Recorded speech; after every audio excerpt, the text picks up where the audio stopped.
Hello, and welcome to another episode of the Complete Agent podcast, where each week we talk all things estate agency. My name is David Warburton. As ever, I'm joined by my colleagues, JK James Kendall and IS Ian Story. Lads, how has your week been? Ian. Hello. Well, my week has been good. I sort of said that with hesitation in my voice. We've had, I've had a good run on listings. Me and Phil seem to swap and change, really. As I'm sure we all do. You know, you get some weeks where one of you does better than the other. Phil had an absolute stonking run recently, and I wasn't really getting many in. It's been my turn in the last week. I'm sure the tables will turn. But as a company, we've had a good little run on a few listings, 4 in since we came on last week. A market ready at 360, a really nice one in a really nice desirable village, which is on with a current agent at 1.25, whatever priced. Got a 200 grand reduction coming on with us. It really should be a 250 because it should be going off over $1 million, but the guys are a bit nervous about that. And nevertheless, it's a really good reduction, and the marketing will look significantly better. One coming sort of relaunching with us, as it were, because we sold it 2 years ago and it fell through. Nice cottage at 725. And then one that I've been keeping in touch with again for 2 years at 650, which is another nice house. So that's good. And then a couple of sales. One that I thought I'd sold at 1.5. She's literally just offered 1.4 as I've been speaking on the phone. So we'll see where that goes. You're joking? It's literally just happened right now. Literally just like 5 seconds ago. But we have got 2 other people offered on it. So I think it'll go. And then another one at 500. With one that fell through at 575. It's been a nightmare to sell. Has been re-agreed. It fell through. It's been re-agreed yesterday by Phil. We have had a faller at 400, which is a shame because it was quite tricky to sell. And it was a good price. It got 415. And we've still got these 2 big chains that haven't exchanged contracts. They're both 50 grand chains. And one at the top, there's 2 titles on the property at the top. And the lender won't lend on both. And there's an overage on one of them. So that's been a bit complicated. And then the other sale at the bottom, we've got 3 properties in both. There's only 3 in each chain and we've got all 6. Oh, wow. Which I hate, really. I'd much prefer to have them in separate chains. It's nice to have control, though, isn't it? That is nice. It's nice to have control. To control it. Yeah, it is. But when they all fall hard, don't they? And the other one, the bottom of it, the buyer solicitor is just the pickiest solicitor in the world, and there's loads of things coming up even at this late stage, so I'm not sure. I think one of those chains will probably fall through, which, you know, is what it is. We'll resell 2 of them, I think. But I think overall it's good. The team are good. You know, it feels like we're going to have a good September. We've sold quite a lot that's been on the board. We need to replenish it, but we've got some nice listings coming up. So overall, chaps, good from me. Interestingly, I went to one this week 2 days ago. Nice barn. There's a barn, you'd be surprised to hear. And £1.1 million barn. And the guy is moving to the Isle of Man because of the upcoming Labour government's budget. And he runs a company that he can domicile in the Isle of Man, and he'll save millions each year. Well, he'll save millions when he sells the company in 5 years if he gets into the Isle of Man. I thought that was interesting. JK, how about you, mate? I've had a good mixed bag, actually. We've still got a few falling through. I just feel like at the moment, I think the thing is when your pipeline grows so much, we're running at a pipeline. I think we've got, say, 42 at the moment in the pipeline. And inevitably you have to factor in that some are going to fall through. It just happens to be lately, all the ones that seem to be falling through are chains, and we are the kind of top end of the chain, you know, and they're 22, 23, 25 grand fees, and it's just so frustrating. But that's a negative out of the way. Lots of positive happening.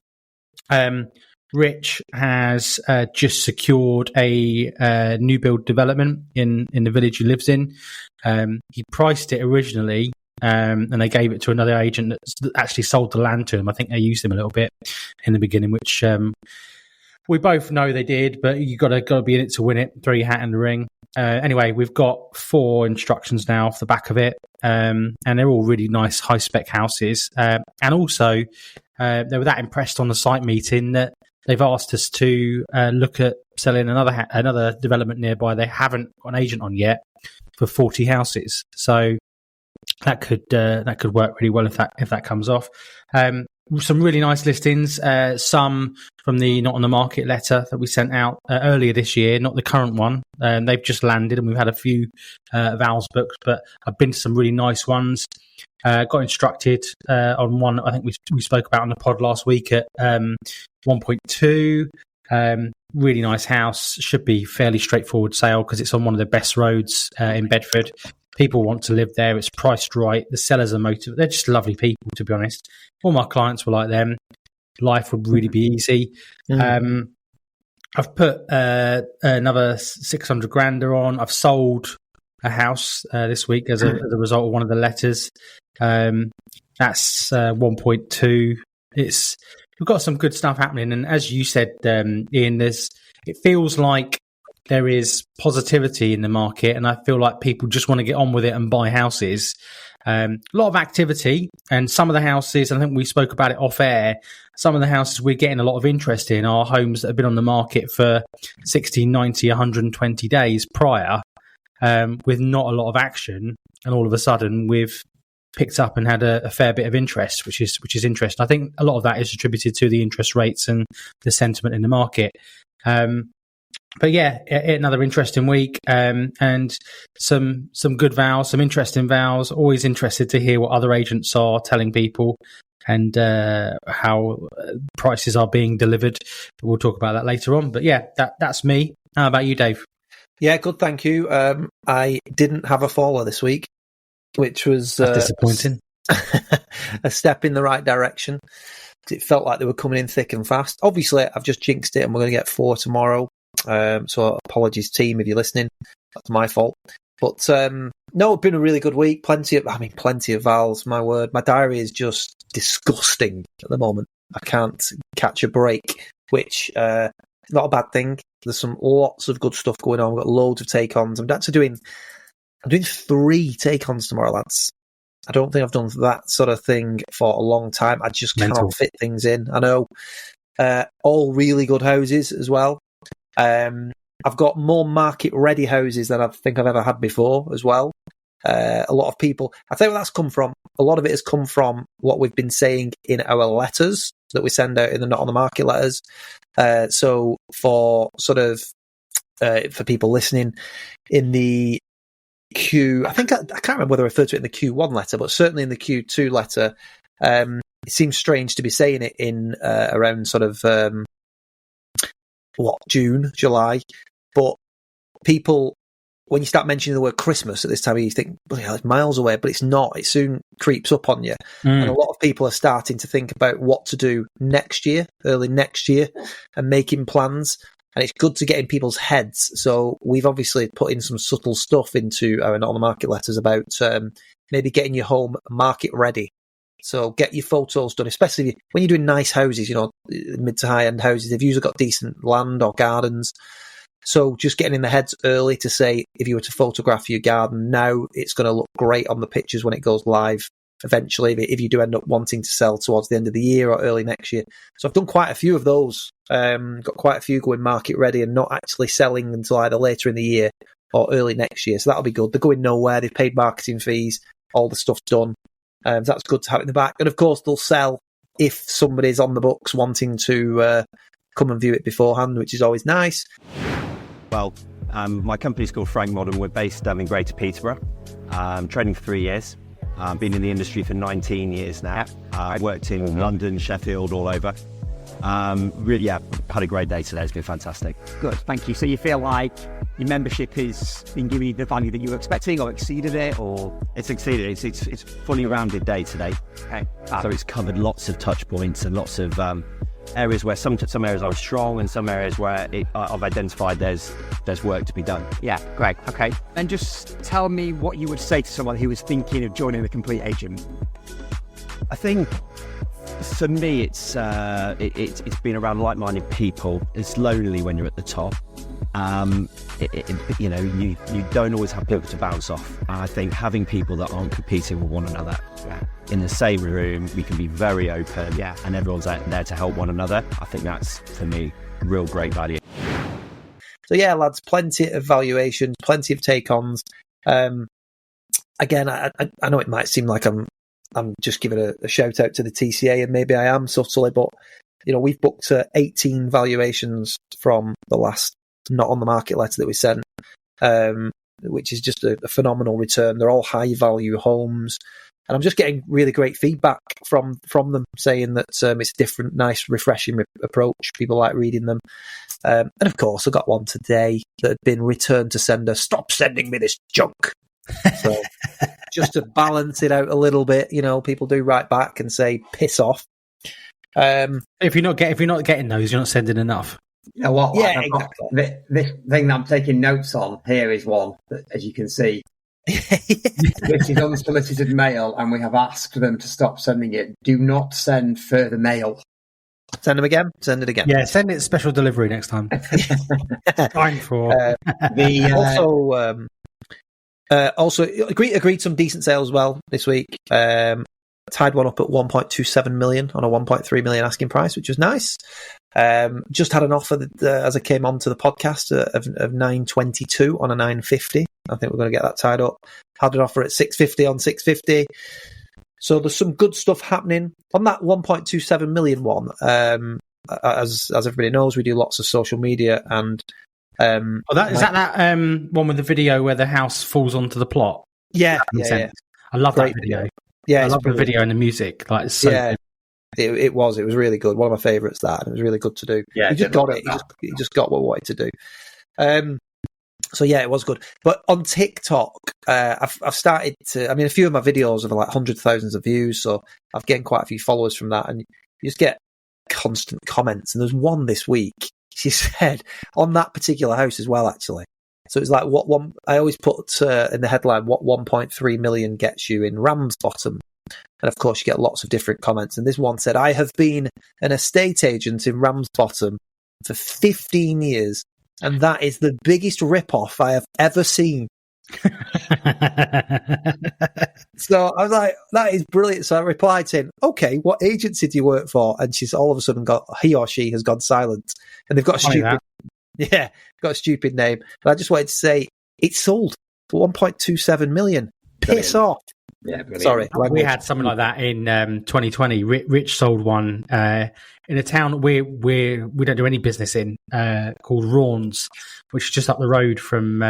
It's about 20 miles up the road from where we're located, and they got us out because of our videos and our marketing, and it was only 600 grand, but all the other local agents had said 4 to 450, and when we launched it on social media. They did the video in lockdown with the masks on, as you did.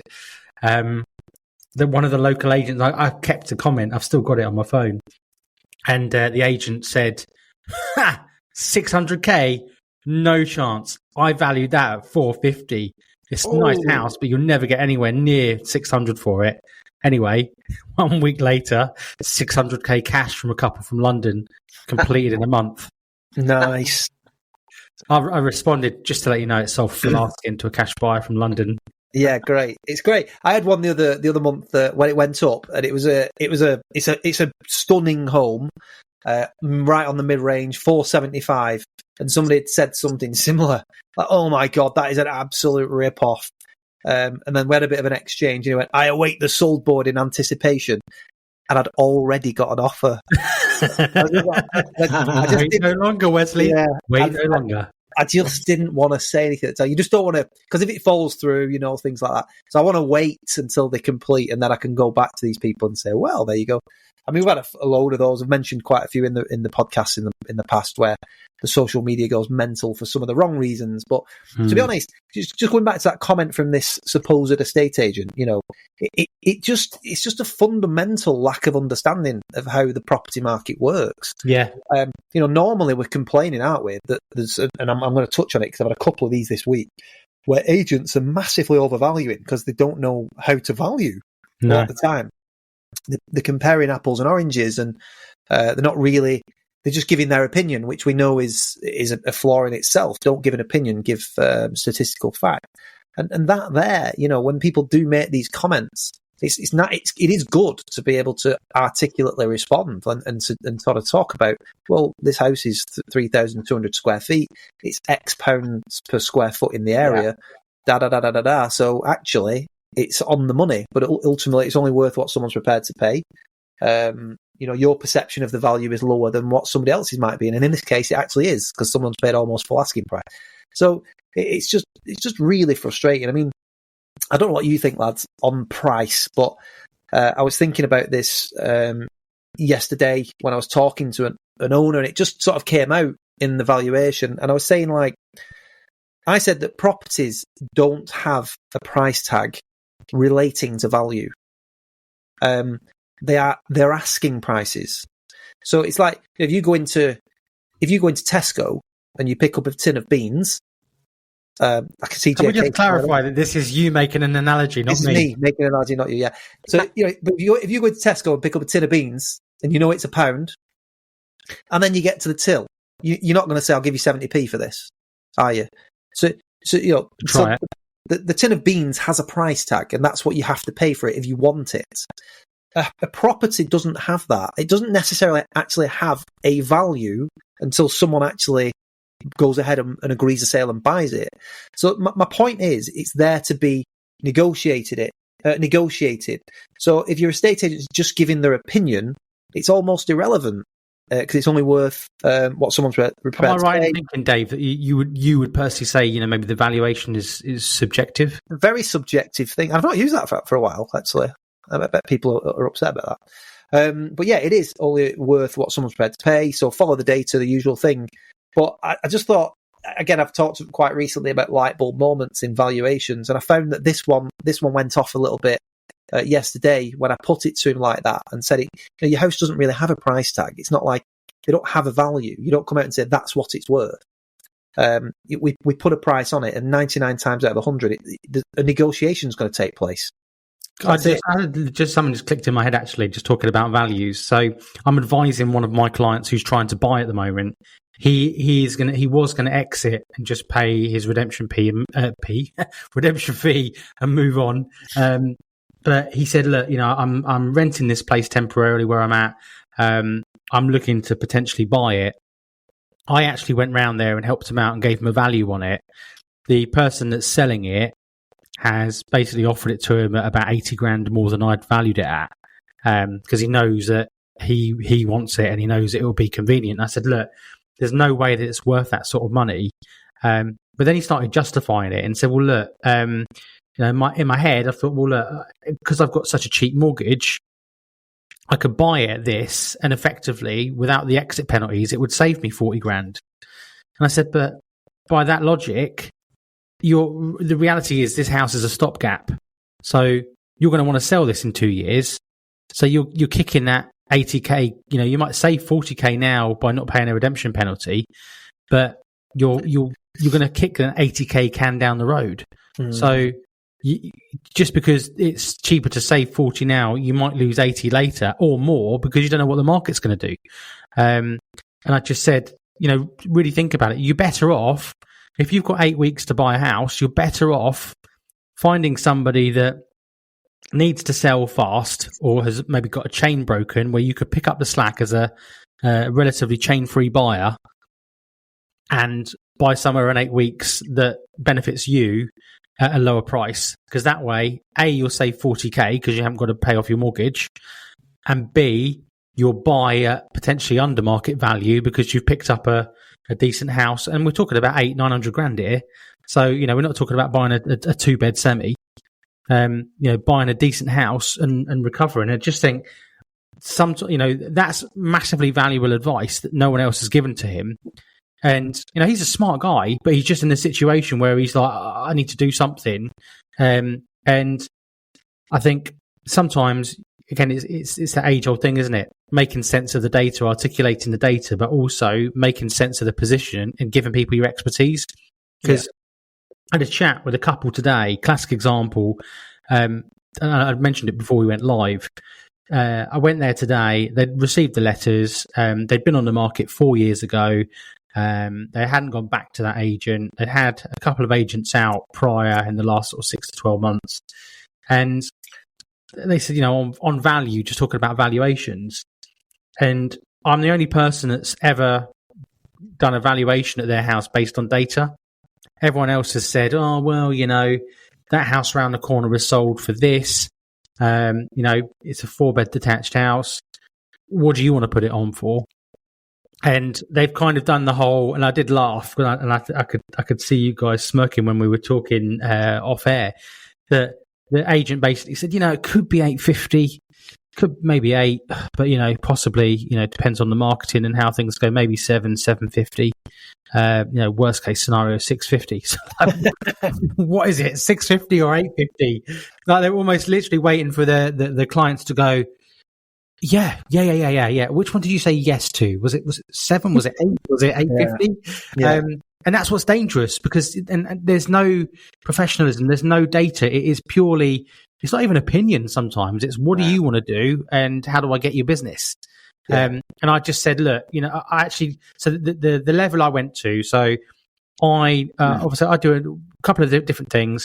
Obviously we do our data loft val, which obviously goes through pound per square foot in the area, gives us a figure to work from. I look at what they paid for it.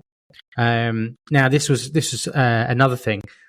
They actually bought it in 2014, but there was no title registered, which is really strange. They bought it cash. There's no mortgage lender there. But I went on Land Registry and looked at the price paid data because sometimes if it's a category B transaction rather than a category A transaction, and for anyone listening that doesn't know the difference, category A is your normal residential purchase. A category B is a company purchase or a commercial purchase, and a commercial purchase doesn't always show up on Rightmove Land Registry data. So you actually have to physically go into Land Registry price paid data to get that. So I thought maybe they bought it in a company if they had some money, but they didn't. So then I investigated even further and saw that they bought it in 2014, brand new, and the asking price was 465. So I made an assumption that they paid 465 full asking because it wasn't on the market for very long in 2014. Plugged that into Nationwide HPI.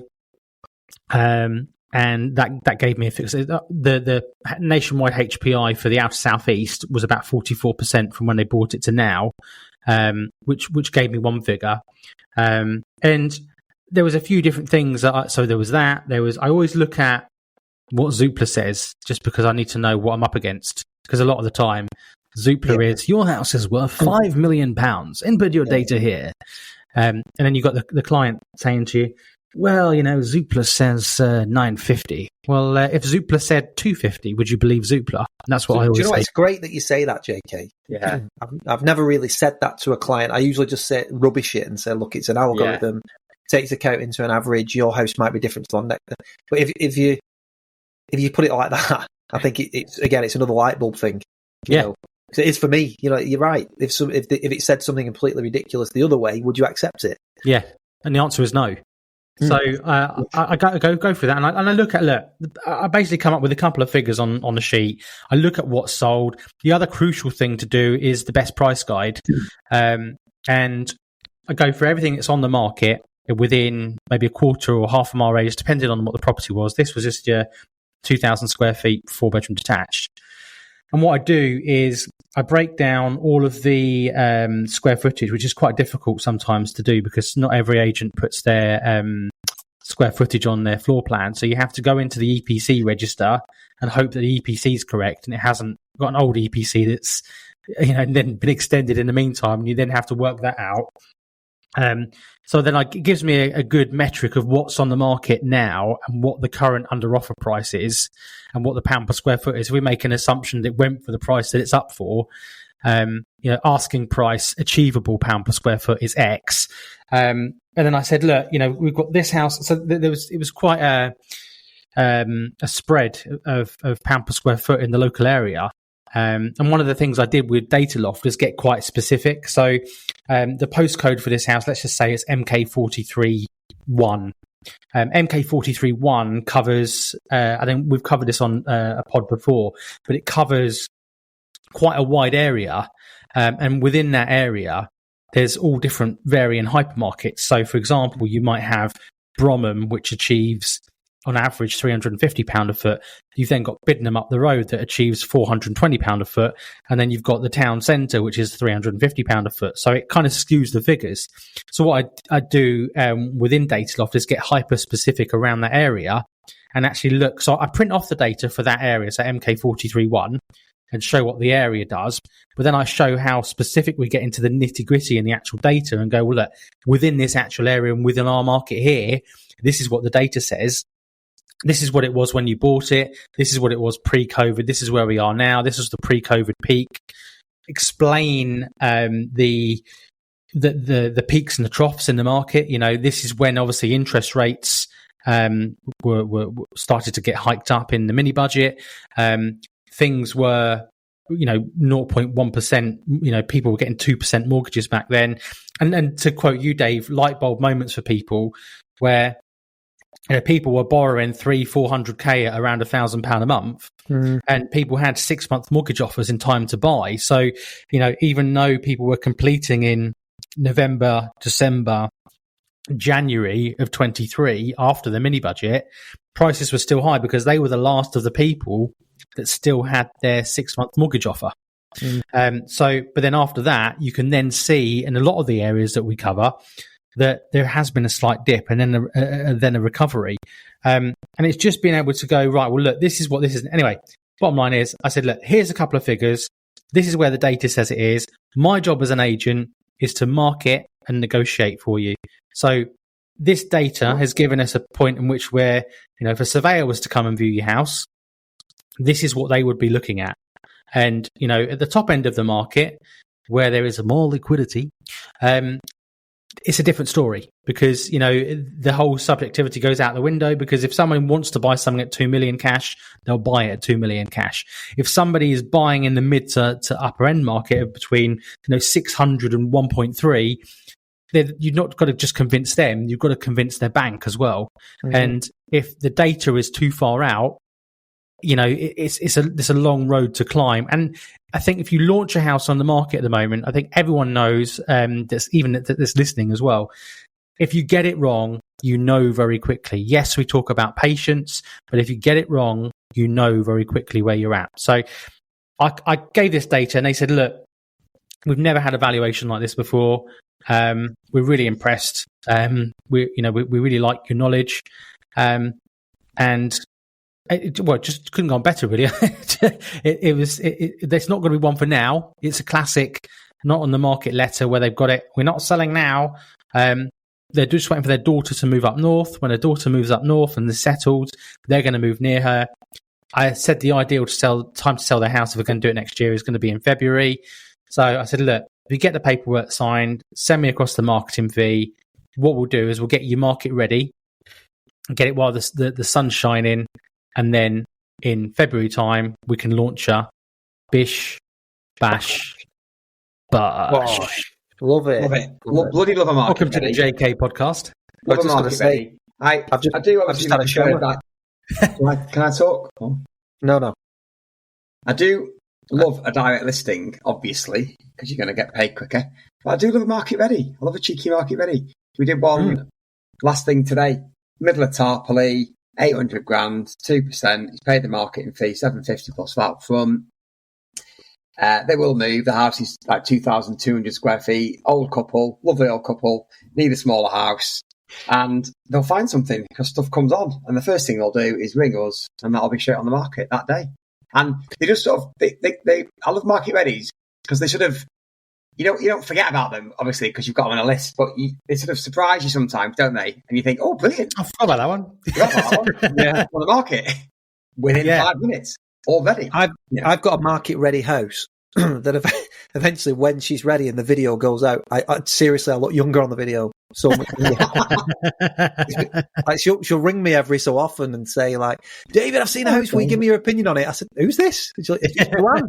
Oh, Joanne from 2019. Jesus. But on a serious note, I think if you're not, and this is for the listeners, if you're not offering market ready in your appointments pretty much every time, then you're missing a trick. I've had one tonight. So she's, again, it's the classic she likes one of our properties, and she's invited me out to value hers. And she said, we're only in it for this one property. And, it's almost, I wouldn't say it's a waste of your time in the sense of, well, if you're only listing it for this property, you're not going to do anything. It's almost like, what's the point of me being here? And, the chance of you getting this one are slim because they're going to sell it to someone else. You're never going to get it. But you shouldn't see it that way. It's an opportunity for you to educate the client. So you go and see them. And again, this lady here, she has a very unique home. It's probably worth in the region of 550 to 600,000. Very saleable, but very unique. And the conversation with her was, look, again, JK, we're talking about light bulb moments. And I was just, you are constantly going to be on this merry-go-round. You love the house I've got. By the time I've got you ready, I think that house will be sold to someone else. So you're going to miss out on it. So what happens when I get your house ready? That's gone. What are you going to do? I can't just do all this and then you do nothing. So I say you've got two options. One, you go on the market, which is your best shot. Just go on the market, go under offer, and the agent that you choose, whether it's me or someone else, should manage the expectations of every buyer that comes through your door to let them know that you've not found anything and you need time. So it's transparency. Everybody's working and singing from the same hymn sheet. However, you've got another option. If you feel uncomfortable with that, you can go market ready. We get your photos done, your floor plan done, your video done, everything is done. So it's just clicks of buttons away from being on the market rather than weeks to get a valuation, photos, video, etc., etc. So you're not in this position again. Tell me more. What's it cost me to do it? You tell them what it costs, and we charge £1,000 for market ready. So I want the full contribution, or the majority of the contribution. And once we've got that, it's like, right, great, just take as long as you want. Obviously there's time gone into it and things like that. But once it's ready, it's reputation again, and they'll speak to their friends, won't they? And they'll tell them how well the day went and how impressed they were with you. And so it's another opportunity to shine with what you do, isn't it? And then the word spreads. Yeah, 100%. And this lady's like, yeah, do you know what? I think that's a really sound option for us because we do definitely want to move. It's just that we've not been able to find anything. Knowing that her property is ready, if she sees something and rings me up and says, Dave, we've found the perfect property, click it on the market, it's done.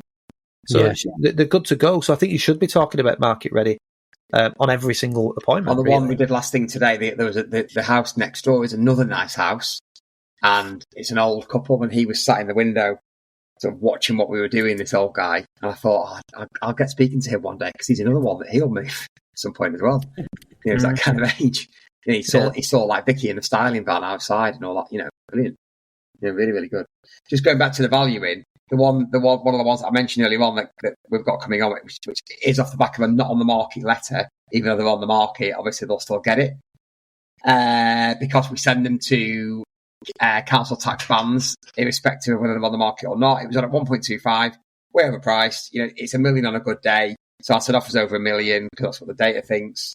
Blah blah blah. Anyway, this guy understands. He's a bit nervy about $1 million or $1,050,000, but nevertheless, $200,000 less than it's on with his current agent for because I presented the data, and amazing. He can't argue with it. And this guy's like a high flying exec for some company, and he just can't argue with it. And we've negged the fee slightly, but it'll still be between 1.8 and 2% on $1 million, because it's still a great fee. And it's in a postcode area that I want to get into. So that's come from the letter. Obviously, she knows a bit about us already, a bit of reputation and stuff. But generally, the letter prompted the call. Real. Aidan worked out our stats from our Q1 not on the market this week. I know we put it into the group, didn't we? But we've had 6 direct instructions. So we had, I forget how many valuations we did, but I always find it harder at Storage to track our noms because I think we're so well established that I think a lot of people get them and they read them, but they don't necessarily use it as tell us it's the reason for calling. Do you know what I mean? Yeah. We had 6 direct instructions off that Q1 nom, which translates into £144,000 fees of sending the letters just that one quarter, which pays for our direct mail for the next 2 years. Yeah, it's a marketing mix though as well, mate. That's the other thing. Like, you can't just send the letters and hope it's all going to fall into place, can you? It's a big part of the process. But when people get your letters, they're going to check you out. Yeah. And I speak to agents all the time, and again, it sounds like here comes the advert. But one of the things that agents say to me is that they're sending their own direct mail out, and it doesn't work. and so they're against sending direct mail out because it doesn't work. But then I saw something, I think it was Ian Macbeth actually posted it on Facebook this week. Direct mail when I think you mentioned it last week's story about the direct mail that competitors are sending out, like the corporates. And it was a corporate leaflet. And can you guess what it said on it? Book a free valuation. You got it. But do you know what else it had? They're innovating now. There was no obligation, but can you guess what else they had? Buyers waiting. No, innovation. Think innovative. Think, real. Think COVID. Instant valuation tools. Close. I'll give it away. It had a QR code. Okay. Book a free valuation. No. I can imagine how that meeting went, within marketing exec department. Right, guys, we need to switch it up. We need to switch it up. I've got an idea. Free, no obligation valuation, but we're going to put a QR code on. Do you know what? That's brilliant, Dave. We'll do that. Sorry. Once again. People aren't northern, I think he's nailed mine. He's just in the wrong area of the north, I think. Talking about QR codes, my mate sent me this photo of another estate agent's board this week with a QR code on the post, and he said, "This is a good idea. Could it take you to the listing?" And anyway, and I do know already that it can be done, but nevertheless, I saw a QR code on a board. We went for lunch, we went for tea on Sunday, and there was a estate agent's board outside the house next door. So I scanned the QR code, and it took me to. Guess what it took me to? Pornhub. No. Try again. Guess what it took me to? I don't know. Google. It took me to booking a free valuation. No. Yeah. In fact, without obligation. It actually took me to booking an online valuation, which is so appalling, isn't it? You need a fresh approach. What a waste, though. What a waste of an opportunity. If you've got a QR code on your board, don't send someone to a fucking online valuation. It'll be wrong. The thing is, right? There's one. I'm selling one of my rental properties at the moment, and it's empty and it's stacked with letters, obviously from the corporates trying to steal my business. And one of them is, we can value your property in seconds. Visit this link. It totally devalues what we do. Yeah, you cannot value a property in seconds. That's ridiculous. And it just sends out the wrong message, doesn't it? And there's a certain demographic for that. Some people will go for that, cheap fees, quick valuations, all that crap. But it's just at low end of the market, though. There's agents near me that do it all the time. They send the same old leaflet out. I get them through all the doors that I go in where the houses are empty, and it's literally the same thing. We're the number one agent in your area. We've sold the most houses, and it's like, but also it has got £750 off our standard fee. They don't even know what their standard fee is. Like, 1 minute you speak to someone, they're charging 0.75%. Speak to somebody else, they're charging them 1%. The standard fee is, what do you want to pay? Yeah, exactly. Lads, I've got 4 things that I want to go through that I think will help people before we finish this pod. And I think that you and I together will be able to add some value to people to help. So let me make a start. So firstly, this has just come on a valuation that I've been to tonight, and they've been on the market with another agent for not long, sort of 2-3 months. They've had some steady stream of viewings. The marketing is not horrific, but it's not great in terms of their photograph. Clearly done on a phone, no video, stuff like that. And it's kind of lower to mid range of the market. And they were wondering why they'd not sold. So I want to get your take on this. But when I'm going around a house, I think a lot of agents fall into the trap of turning up to value the home and that is it. Mm-hmm. Like we've discussed many a time on these podcasts, it's not just about arriving at a valuation because we don't value the property, the market values the property. Yes. Trying to steer the conversation towards marketing. But I think it's about as well, obviously getting into the why of the client. We've spoken about that a lot, but also giving honest advice about what's wrong with their property. Because this agent, they told me that they asked the agent, do we need to do anything with the property? And the agent had said, no, you don't need to do anything. So when I'd gone in, downstairs is quite pokey. There's not much you can do. But upstairs, they've got like 3 bedrooms, 2 doubles, and then 1 single. The second bedroom, this house is probably a first-time buyer or small family, like a young child, because the third bedroom is more office sized than single bed, nursery at best. The second bedroom is like a double room, and they are using it as a dressing room because their main bedroom has got a king size bed in it and you can't fit wardrobes. So I'm saying, I said to them straight away, you need to change this layout in one way or another. I'm not saying that you should go and get fitted wardrobes, but this house needs fitted wardrobes in that bedroom. There's no getting away from it. I think that you're potentially losing viewings before they've even got here because they're looking at the bedroom and it looks tiny because it can't fit wardrobes in. And you're using an empty second bedroom because there's only two of you as your walk-in wardrobe. So they said, what do you suggest we do? I said, well, in an ideal world, you'd probably stage it, but at the end of the market you're at, I just knew they weren't going to do that. So I said to them, what you could do is virtually stage these two rooms. I would have the actual photograph on the website, obviously, but then the next photograph I would have staged virtually as to how it could look with fitted wardrobes, and that second bedroom with a double bed in it, side tables, and another set of wardrobes rather than walking through. They were so grateful of that. And then obviously we got into the conversation about price and everything. It was overpriced. But I do think agents miss a trick sometimes. They just go in there to give a valuation of the house. They think that's all it's about. Tell them what they do. And then that's it. They're scared to give advice sometimes, or they genuinely don't know. So I'm just interested to get your take, guys. Do you have a strategy with regards to that? Because when I do the walk round, I'm always thinking, right, how can I promote that? And I'll ask them questions as I go. And then at the end, I summarise and say, right, well, if I was marketing this, I will go away and think about it properly, but this is what I would do. I think I really would focus on that, but I think that's a problem. Your house is not really showing storage at the moment, and you've got stuff all over your wardrobes, on top of your wardrobes, over your kitchen cupboards. It indicates that you've got a lack of storage, so I'd be stripping it right back and So do you do the same? Sorry? Yes, I always have done. Yeah, so even before we sort of ramped up our styling and sort of included it as a major service, we have always gone round houses and been I don't want to say critical, but you know what I mean, sort of constructive. Yeah, always. You're not selling your house anymore, are you?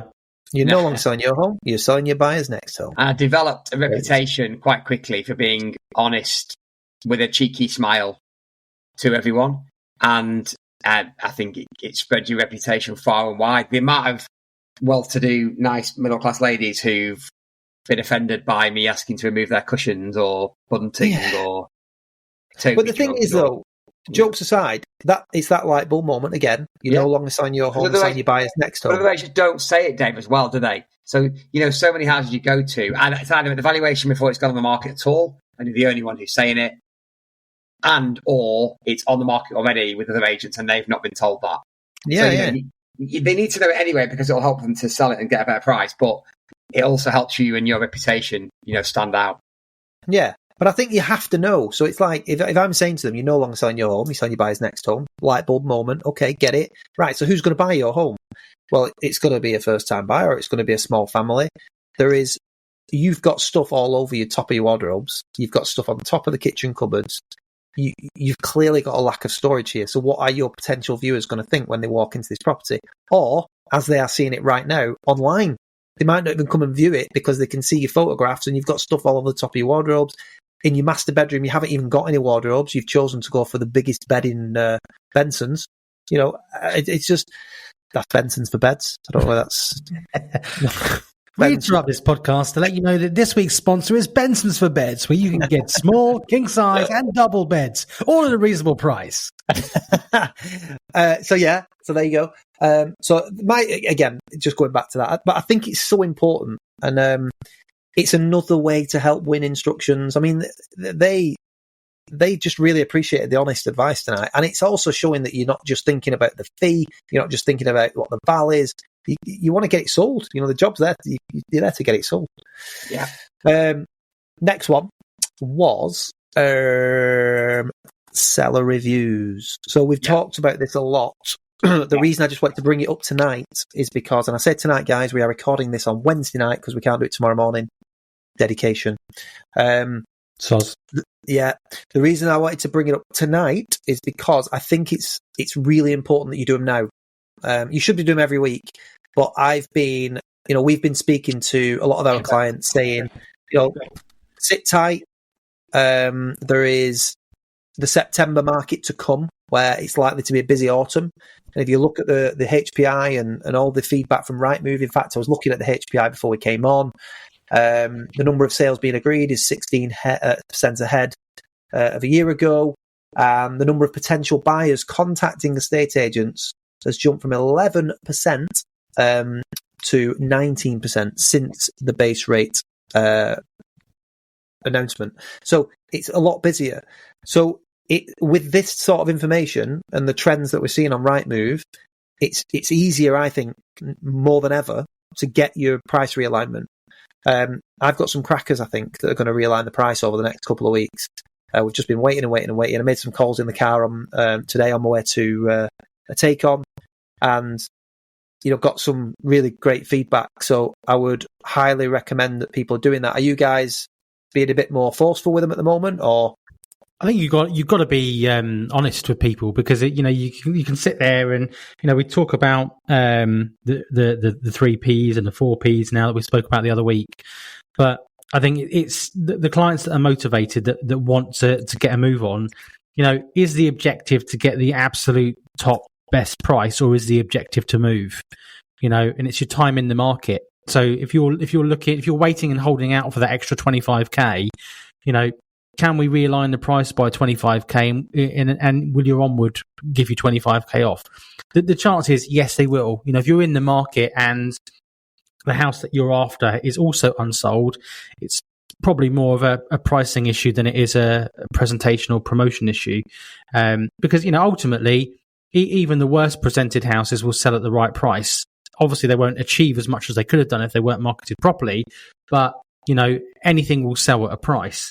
And I've been saying to clients, look, let's not focus necessarily on the number that you're achieving. Let's focus on the cost to move. Let's get you an offer. It hasn't worked at 850. We need to try offers over 8. Get you an offer of 810. Yeah, I can't lose 40 grand. Well, you haven't got 40 grand. If you've got 850 from a cash buyer and you're about to exchange contracts, you've got 850 grand. At the moment, you've just got a price, as you said earlier, Dave. Yeah. It's not a tin of beans. It's a house and it's an asking price. And the market, unfortunately, doesn't agree with the asking price, which is why people don't want to come and see it. So what we need to do is focus on what we can control. Let's change that price. Let's get some people through the door. Let's see what the market is prepared to pay. Allow me to negotiate. And again, shout out to Stephen Brown. I used that classic analogy earlier with clients, and that when they bought it at 460 all those years ago, I said to them, would you have paid more for it? Well, we're at the top of our budget at the time. I said, but would you have lost it for 5 grand? And so on and so on. I got to 20 grand. And I said, look, the bottom line is you've got probably the best negotiator in Bedfordshire working for you to sell your house. I said, but what we need to do is get you on at a price where I can negotiate and do my job. I will get you the top price out of the people when they come through the door. And then I'll also help you negotiate on the next house. I said, so let's start having a conversation with people that want to buy your house. Let's extract what the best offer is, and then let's move forward. Two things on that before we move on. We've got a property, a lovely cottage that's on at 800 grand, and we've had quite a lot of viewings, a few offers in the mid to low 700s. And I had a conversation with the seller before I went on holiday a few weeks ago to say, look, if it hasn't gone by September, we need to change it to offers over 750. He agreed. Then we had a flurry of interest, and he said to Aidan while I was away, please ask Ian not to change anything when he gets back. And so we've had a conversation. I had a conversation with him today, and he said, I appreciate, I had an offer of 750 a few weeks ago that I turned down. And my concern by changing it to offers of 750 is that people will offer less than 750. And I said, well, ultimately, I can't control, same as what you just said, really, JK. Ultimately, I can't control what people are going to offer. Ian, he's called Ian, great name. I can't control what people are going to offer, but what we do need is people viewing and offering, and then allow us to negotiate the best possible price. He said, well, I couldn't afford to take a penny less than 750. I wouldn't take any less than 750 in a very polite way. And of course, I don't want to get any less than 750. But as we all know, people don't know what they'll accept, do they? Until they actually get an offer. No. Turning back the clock, he would now have accepted 750 if he could reverse the clock 8 weeks. Mm-hmm. Then the other thing to say was, just on price, we've got another one that we've put on. I won't give too much away because it might be obvious which property it is, but it's over $1 million. and he's had other agents out. We're on at the lowest valuation, in inverted commas, that she's had, and he's had no viewings for a week. First week, no viewings. I said, well, early days to panic. Well, I've never panicked. Early days to, really be considering anything, but ultimately we would like to see some sort of interest in the first week. And ultimately, it'll be the price, Margaret. It'll be the price. If it's got our marketing on it, which it has, it will be the price. Well, Ian, this is the lowest. Other people told me it was. I said, well, they did, but it wasn't on the market then, Margaret. And it now is with our marketing. So what their opinion was at the time is irrelevant, really. Yeah. The thing I would say, one thing that's worked quite well for me with changing the price is saying to people, look, keep an open mind. If let's say, for example, we're on 850 now, it's not happening for us at 850, John. Let's be open minded. If somebody came through the door today and offered you £820,000 cash, what would you say to me? And sometimes they'll come back and they'll go, well, we'd have to have a conversation about it. And I said, well, look, in order to have that conversation, what we need to do is change the price to offers over 800 and then get you to a point where we've got 820 on the table. And then, as you just said, Ian, they come back and they go, well, I'm not, I wouldn't take 800. That's not what we're saying. Going back to what Dave said earlier again, it's about setting a price that people will come to see the house and give us someone to negotiate with. Go on, mate. Sorry, mate. I was going to say, you've also got to be careful there, haven't you, though? Because it might go, you might change it to offer. I might change it to 750, and the best offer we might get is 730. You might not be able to get them up much from 730. But if you don't, it's still a conversation, though. Of course. And as you alluded to a minute ago, they don't know what they'll accept until they get one. If that is the only person that offers in 4 weeks, then it's a conversation. 730 is what we've got. We want to get 750, John, but we've got 730. What does that look like on your onward purchase? Yeah. Well, Ian, that means I can only buy 800 rather than 850. Well, look, why don't we offer 800 on the house? I think the hypothetical scenarios, JK, are great, by the way, for when you're trying to get these. So let's just say you've got somebody on the market at 750, and it's not quite happening for them. If you said to them, right, John, if I've got a cash buyer for you tomorrow at 725, hypothetically speaking, honestly now, are you taking it? The answer might be yes, or I'll be having a serious think about it. So, right, we need to do a price realignment. This is what we need to do. And the conversation probably needs to gravitate towards offers in excess of 700. I often say to clients, if you were to go away for the next 6 months and say to me, Dave, here's the keys, do what you need to do. I don't care what you do, just get my house sold. And you went away and you didn't know what I'd done. What I would have done, John, is put your house on the market at offers over 7. That's what I would have done to generate the interest. And again, it's these light bulb moments. And John, you're telling me you want 735, 740 for your house. If we do offers over 700 and I get 10 viewers through the door and the highest offer you get is 710, what does that tell you? Often some of them will just sit there with a blank look on their face and you have to tell them the answer, but you often say, well, it was never worth 750 in the first place. So I just wasted time. And it's kind of like, I get what you're saying. So let's not waste that time. And let's get it on at a price that's going to entice people and, like you said, get people through the door. So I just feel that right now, although we've talked about seller contact, the reason I wanted to bring it up tonight was we've talked about seller contact and obviously having that regular conversation so that you're not, when other agents are sniffing around, you're not losing them, etc. I actually think that now, first, second week of September, a phenomenal time to get your price realignments in. Kids are back at school, parents are back in work mode, people are thinking about moving, all the signs are there. Look at the Rightmove HPI. Rightmove are ahead of the curve with this because they've got all the data and they can see how people are behaving online, and they are telling us that buyer inquiries are up since the interest rate drop. You should be relaying this to your vendors and saying buyer activity is up. Now is a great time to do a price realignment. Simple as that. So I just wanted to bring that up. A couple more, lads. I know we're running out of time now, so dead quick.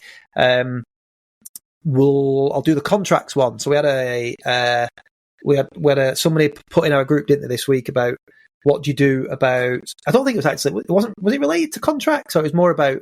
It was about marketing fees, really, wasn't it? Saying, how do you negate the fact that some people will sign up with you, but then decide that they're no longer going to sell or change their mind or whatever, and you're out of pocket? I think that was the question, and I think the answers were along the lines of, you need to start getting marketing fees, but maybe they're new and not confident to get marketing fees just yet. JK, I think you made the suggestion, which I think is valid, particularly when you're starting, that you could pay the marketing fee and knock it off the fee at the end. But I think the other one was, do you tie them into a contract? So, Ian, I'm going to let you answer this because you're quite passionate about it, and we all do 0-week contracts. But go on, what's your view on that? My view is 0 weeks contracts with no notice period. I believe that it definitely makes it easier to get 2% and makes it easier to get an upfront marketing fee on every property. However, before we used to do upfront marketing fees, we used to have a clause in our contract that said that if you instructed us to go ahead and pay the marketing and then change your mind before it went on the market, you owed us £1,000, which makes me think our upfront marketing fee should probably be £1,000. But anyway, nevertheless, that's what we used to build into the contract, because I had a few people who messes around, and obviously it cost me money. But now we do upfront marketing fees. Obviously that clause doesn't need to be there. But I definitely think no time period. I lost one this week to Savills. It came on the market. I saw it come on the market. I put the photo in the group, didn't I? The barn with the concrete yard in front of it. Oh my God. The photo they've used is absolutely appalling, and it's such a nice house. And the seller, on her last message to me back in April, whatever it was, said, we'll definitely use you when we sell. You said? So it came from Savills today or yesterday. I was like, no. So I'll message her anyway. She found a house with Savills that she wants to buy with them. So I put it straight on with them to try and secure that one. Anyway, it is what it is. But I said, what contract have they tied you into? 3 months. So she signed in with them for 12 weeks. You know, it's a really nice house. It'll probably sell. But I just think it's so weak on the part of the agent. And the sellers don't really think about it, do they? They just sign it. So I think no contract, no time period, no notice period is a great USP. We get a few agents around us who do it now, but it's generally a great USP. And the no notice period, I think, is in particular because most agents do still charge a notice period, do still have a notice period. Yeah. And I think we don't really lose many properties, you know, and the odd one that we do, if there was a notice period, you know, it might add a couple of weeks on, but I don't know. And I just feel like time, I think the ones that you're losing, to be fair, mate, a lot of the time, not so much that the relationship's gone, but it's one of them. Do you want it? No, it's usually the seller's not that motivated. So, you know, anything to add on that, JK, before I move on? No, not really, mate. No. You said what could be said. Yeah, last thing, lads, just to finish on. Obviously, we've got the Bank of England meeting again on the 19th of the month. We've had one interest rate drop in August. I think the way this, obviously we don't know what's going to happen, but just what I am saying to sellers at the moment, usually there's a bit of a sort of, again, I keep saying those light bulb moments we've talked about for a few weeks now, but getting them to understand why properties are taking longer to sell. And it might be educating about what the market was doing in 2020 and 2021, 22, where 0.1% base rates, no stamp duty, cheap mortgage repayments, and now 3 years on, interest rates are a lot higher, and the cost to buy property is so much higher for people. And if you can go that one step further and relate it to the average wage in the area and things like that, I think you'll be ahead of the curve, ahead of your competition. So I think it's really useful to do that. But what I'm saying now and talking about is that, you know, we don't know what's going to happen, but all the signs are there now that, you know, the Rightmove HPI showing that activity is up for buyers. And it looks like that we are heading into possibly a purple patch. And if we get another interest rate drop, I think the floodgates will open towards the end of the year, and going into 2025, it should be really buoyant. So a couple of things really, dead quick, and we've covered it in some of the other topics, but what are your thoughts on that? Are you saying anything different to people at the moment? Are you letting them know about the Bank of England meeting and what you think might come of it? Anything that might help the listeners to educate their clients, secure good, solid reductions on sticky stock, or even educate clients that they're going out to see? I think a lot of lenders have already priced it in. I articulate it, and I also talk about the increase in inflation that was reported a couple of weeks ago. Again, it's important to boil down and drill into the detail. And the reality is, it was propped up by energy prices. Core inflation actually dropped. Now, what I have learned is, I actually learned about inflation in the last 3 or 4 years. I've got to be honest. Like 3-4 years ago, I kind of knew what it was, but I couldn't explain it to people, if that makes sense.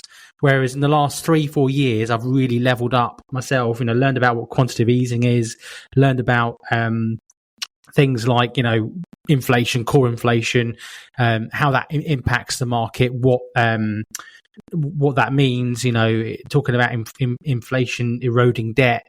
There's all sorts of different ways to articulate it to people. And the thing is, even if the person in front of you doesn't understand, it is important to be able to talk about these things, because you're not just another knobhead going through the door saying, I think your house is worth this, and we advertise on Rightmove.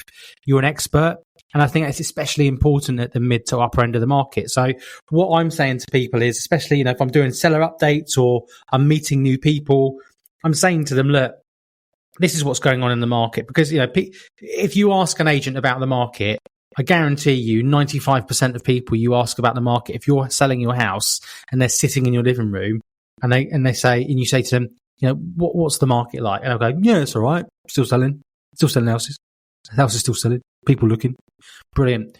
But what the difference is, and the reason our conversion rate is so high, is that, we're talking about things like inflation, what that means to them, where we think it's going to go, talking about the latest deal that's been released by NatWest at less than 3.8%, 3.79%, 5-year, 40% deposit.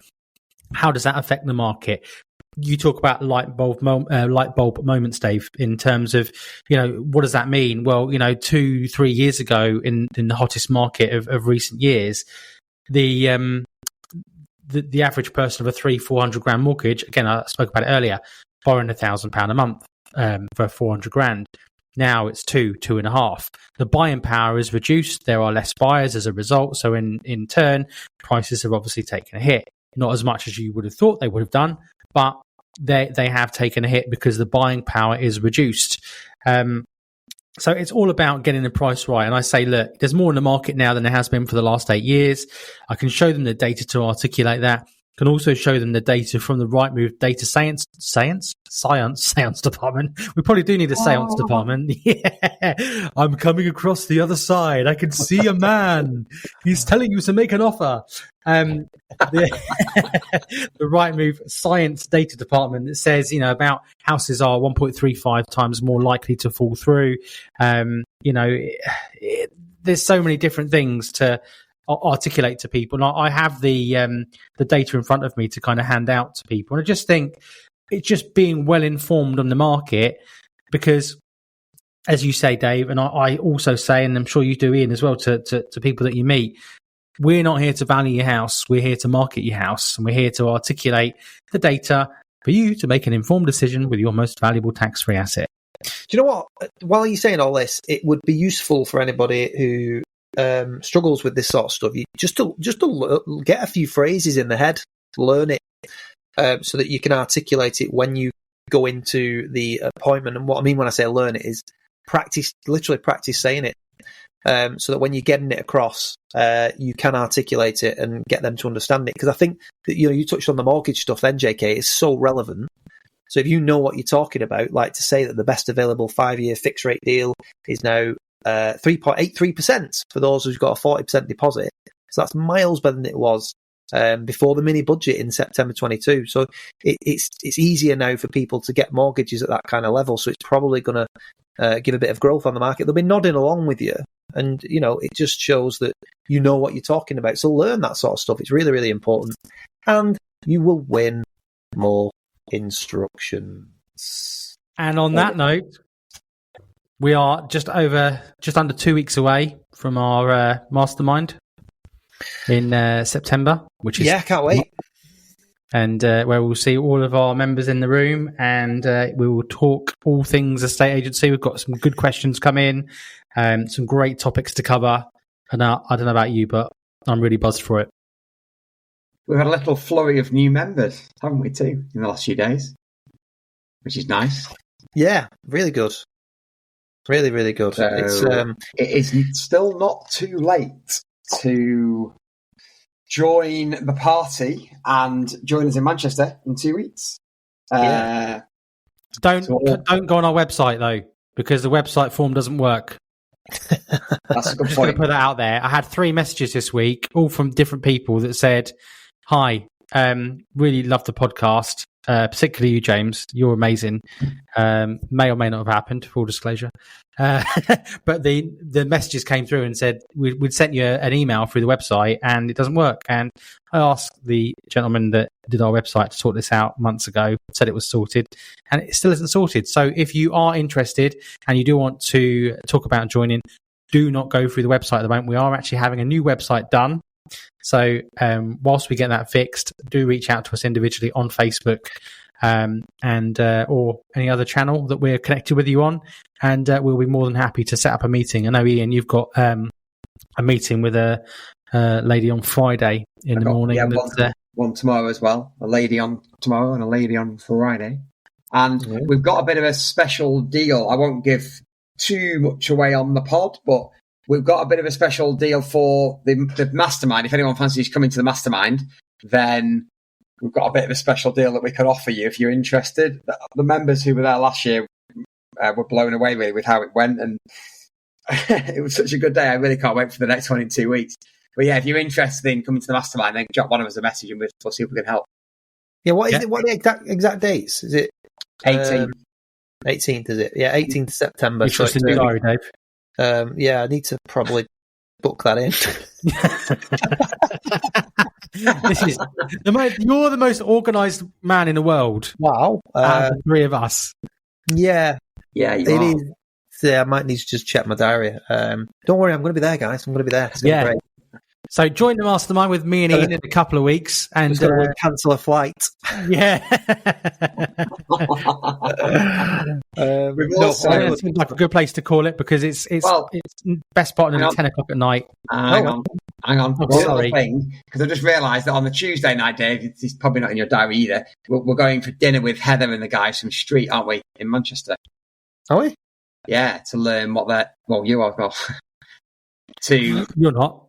to learn about some new exciting stuff that they've got coming up, and we've actually got another special deal with Street, haven't we? That we need to advertise more really. But if people are interested in joining Street, we can save you some money on the joining fee for that as well.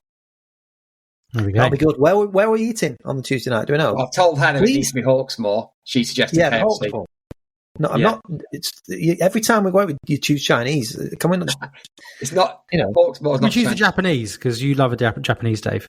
Oh, I tell you, that Japanese where I was just swirling cold chicken around in some water.